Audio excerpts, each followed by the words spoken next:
अब हामी ट्रसको न्युमेरिकल गर्दैछ। मैले गरिसकेको छु, एकचोटि अपलोड गरेर एकदम मिस्टेक गरेर चाहिँ फेरि डिलिट गरेर गरेँ है। मिस्टेक भन्दा पनि सानो मिस्टेक हो, तर पनि एकदम ब्लन्डर जस्तो भएर भर्टिकल डिफ्लेक्सन बीमा निकाल भन्यो है। यो बी पोइन्टमा निकाल भन्यो, बी पोइन्टमा निकाल भन्यो, यो पी ड्यास निकाल्यो। यहीँ पी ड्यास राख्नु पऱ्यो नि त, डमी लोड पी ड्यास राखियो। अनि हामीले रियाक्सन निकाल्यो, 500 छ नि त, अनि 10 मिटर छ, 250, यो रियाक्सन निकालेर भइहाल्यो। अब हामी जिरो फोर्स मेम्बर, डिई भन्ने जिरो फोर्स मेम्बर हो, डिए भन्ने जिरो फोर्स मेम्बर हो। कसरी? यदि हामी जोइन्ट टीमा बस्यो भने यदि होरिजेन्टल फोर्स रिजल्भ गर्दा जिरो, केही पनि होरिजेन्टल फोर्स छैन, त्यही भएर जिरो भयो। अनि भर्टिकल पनि केही पनि छैन, त्यही भएर जिरो भयो। त्यसै गरी यो जोइन्टमा बस्दा पनि यो त जिरो भयो, यो पदमा पनि जिरो भयो। अब हामी यो एङ्गल कति छ? 10 मिटर 10 मिटर भइसकेपछि एङ्गल 45 भयो। माथि 250 पेलिरह। अब भर्टिकल रिजल्भ गर्नु पऱ्यो, यसको काम छैन, यो जिरो भइसक्यो। भर्टिकल रिजल्भ गर्दा यसले माथि पेल्यो, अनि उसले तल पेल्नु पऱ्यो नि। यसले तल पेल्नको लागि कता लाग्नु पऱ्यो लोड? यो डिरेक्सन लाग्नु पऱ्यो, यो डिरेक्सन लाग्नु पऱ्यो होइन। यसको कुन कम्पोनेन्ट हो? साइन कम्पोनेन्ट हो। साइन जहिले पनि तल हुन्छ डायगोनलमा। किन भन्नु मतलब यो रिजल्भ एकचोटि रिजल्भ गर्दा भने त्यही आउँछ होइन। Summation of B equal to 0 गर यसको साइन कम्पोनेन्ट डिभाइडमा हुन आउँछ क्या ठ्याक्कै। जस्तै आरए होइन, माइनस गर्नु पऱ्यो फोर्सेट A E sine 45 0 R A by sine 45 to F A E होइन, आरए बाई साइन 45 यसरी आयो होइन। सिधै अब यति त गरिन्न। अब यसो हेर्ने डायगोनलमा जहिले पनि यो लोड धेरै हुन्छ, योभन्दा धेरै लाग्नु पऱ्यो। धेरै लाग्नु पऱ्यो भन्नुको मतलब यसको साइनले डिभाइड गर्यो भने त साइनको भ्यालु जहिले पनि 1 भन्दा के हुन्छ? थोरै हुन्छ। 1 भन्दा थोरैले डिभाइड गर्यो भने यसको भ्यालु बढ्छ। त्यसरी गर्दा नि भयो है। यो डिरेक्सन ल्याएको त थाहा भयो, यता लाग्यो।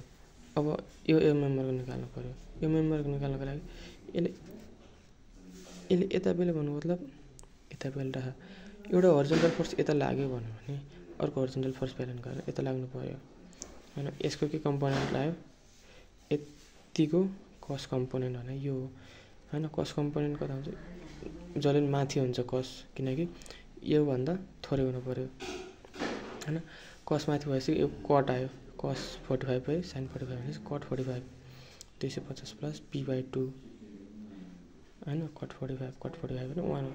अब यसै गरी यता हेर्दाखेरि यो सिमेट्रिक छ भन्नुको मतलब